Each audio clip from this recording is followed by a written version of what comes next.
Hi, I'm Susan Brown from TQM Products, and I'm going to demonstrate the binding tool.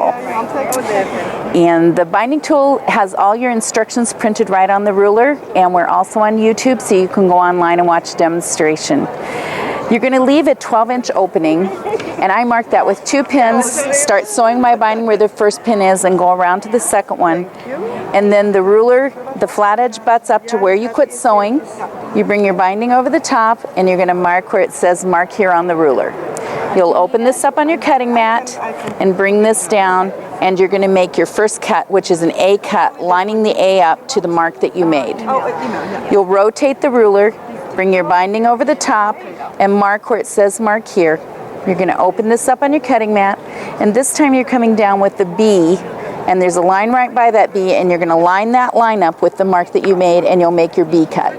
So on one side you make a B cut, the other side an A cut, and once those cuts are made, you're going to come back, take your 1/4 inch seam, and it'll fit right in there. The last step of that is to press this open, press it in half, and sew it straight across. So this is a mini binding tool. Its use is identical to the regular binding tool that we have. However, this is to be used with 2-inch binding, and you can use it on placemats, miniature quilts, and smaller projects where you have a 6-inch opening to work with. This is a bias ruler, and you use this to cut bias strips.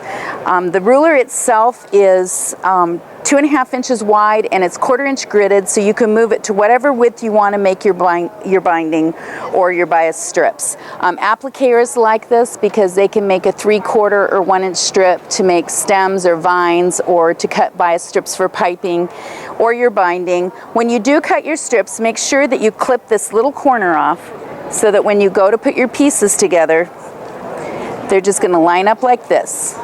You'll get about 280 inches out of a 1/2 yard of fabric, and the ruler folds up so it's easy to store. And that's the bias ruler.